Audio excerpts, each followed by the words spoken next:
জাতীয় নির্বাচন আসলে সেভাবে হচ্ছে না। এখন জাতীয় নির্বাচনের জন্য যে ধরনের পরিবেশ তৈরি করা দরকার ছিল, আমার কাছে, আমিও একজন প্রার্থী, ঝিনাইদহ 2 আসনের প্রার্থী, আমার কাছে মনে হয়নি গণসংযোগ করতে গিয়ে বা সভা সমাবেশ করতে গিয়ে যে আসলে ওই ধরনের নির্বাচনী পরিবেশ তৈরি করা সম্ভবপর হয়েছে। এখন প্রধান উপদেষ্টা শুধুমাত্র মুখে মুখে যদি বলেন বা নির্বাচন কমিশন মুখে মুখে বলেন যে আমরা ইতিহাসের সেরা নির্বাচন করতে চাই, কিন্তু ইতিহাসের সেরা পরিবেশটা না তৈরি করতে পারলে ইতিহাসের সেরা নির্বাচন আপনারা করতে পারবেন না। এখন আপনারা যদি সেই আওয়ামী আমলের মতন ব্যবসায়ীদেরকে এবং যাদের কালো টাকা আছে, পেশি শক্তি আছে, তাদেরকে জাতীয় সংসদে পাঠান, তাহলে ওই সেরা নির্বাচন দিয়ে, কথিত সেরা নির্বাচন দিয়ে দেশের কি পরিবর্তন হবে? তার মানে কি, গণঅভ্যুত্থানের পরে যে নির্বাচন হবে, এই নির্বাচনের মাধ্যমে বাংলাদেশের সেরা মানুষগুলোকে, সেরা প্রার্থীগুলোকে জাতীয় সংসদে পাঠাতে হবে। সেই বন্দোবস্ত করা কি সম্ভবপর হয়েছে? সম্ভবপর হয়নি।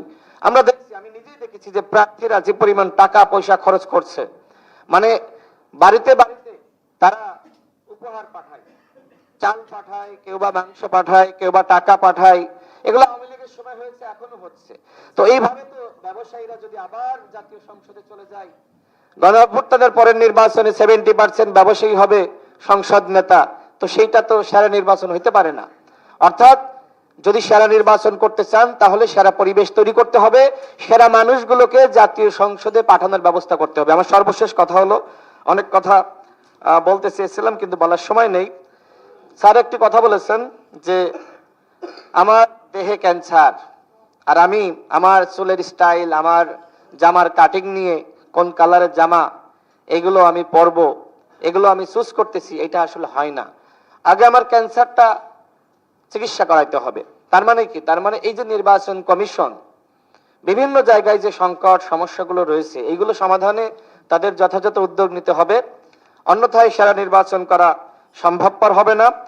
আমার সর্বশেষ কথা হলো যে নির্বাচন বানচালের ষড়যন্ত্র কিন্তু এখনো চলছে। এর আগে রিফাইন্ড আওয়ামী লীগ রূপে আওয়ামী লীগ ফিরে আসার একটি চক্রান্ত ছিল, তারপরে জাতীয় পার্টির কাঁধে ভর করে ফিরে আসার চক্রান্ত ছিল, এখন আবার স্বতন্ত্র লীগ নামে আওয়ামী লীগ নির্বাচন করার পায়তারা করছে। আমার ভাই সরার তুষারের সাথে আমার কথা হয়েছে, তারা একটি বিষয়, তারা তো বিপ্লবী, তাদের দলটাই তো বিপ্লবী, তারা একটি বিষয় আসলে কথা বলছে না। এখানে হাদি ভাই আছেন, তিনিও বলছেন না। সেটা হলো আগামী নির্বাচনে আওয়ামী লীগ, যারা আওয়ামী লীগের নেতারা ছিল, এরা নাকি স্বতন্ত্রভাবে 300 আসনে প্রার্থী দেবে। আমি কয়েকজন উপদেষ্টার সাথে কথা বলেছি, প্রধান নির্বাচন কমিশনার এবং অন্যান্য নির্বাচন কমিশনারের কাছে স্মারকলিপি দিয়েছি যে আওয়ামী লীগ যেহেতু সাংগঠনিকভাবে তাদের কার্যক্রম নিষিদ্ধ, সুতরাং কোনো আওয়ামী লীগের নেতা যাদের পদ আছে, এই নেতারা কোনোভাবেই আগামী নির্বাচনে অংশ নিতে পারবে না। কারণ এদের উদ্দেশ্য আগামী নির্বাচনে অংশ নিয়ে নির্বাচনটা সুষ্ঠু করা না, বরং নির্বাচনটা বানচাল করা। আমাদের নিরাপত্তা উপদেষ্টা ভারতের নিরাপত্তা উপদেষ্টার সাথে বৈঠক করেছেন, সেখানে নাকি আলোচনা হয়েছে আওয়ামী লীগকে নির্বাচনে সুযোগ দিতে হবে। এখন প্রধান উপদেষ্টার কাছে আমার প্রশ্ন, আপনি তো সবার কাছে বলছেন যে আওয়ামী লীগ নির্বাচনে অংশ নিতে পারবে না, কিন্তু এই কথা তো বলছেন না যে আওয়ামী লীগের পদধারী কোনো নেতা আগামী নির্বাচনে অংশ নিতে পারবে না। আওয়ামী লীগকে যদি আপনি সুযোগ দেন, এই পদধারী নেতাদেরকে, তারা এমন ধরনের অরাজকতা সৃষ্টি করবে, এমন ধরনের পরিবেশ তৈরি করবে, ছাত্রলীগ যুবলীগ কিন্তু ওর পিছনে হাঁটবে, ওই নেতার পিছনে, নির্বাচনটা আর করতে পারবেন না। এক ধরনের অরাজকতা সৃষ্টি হবে এবং আরেকটি 1-11 সৃষ্টি হবে।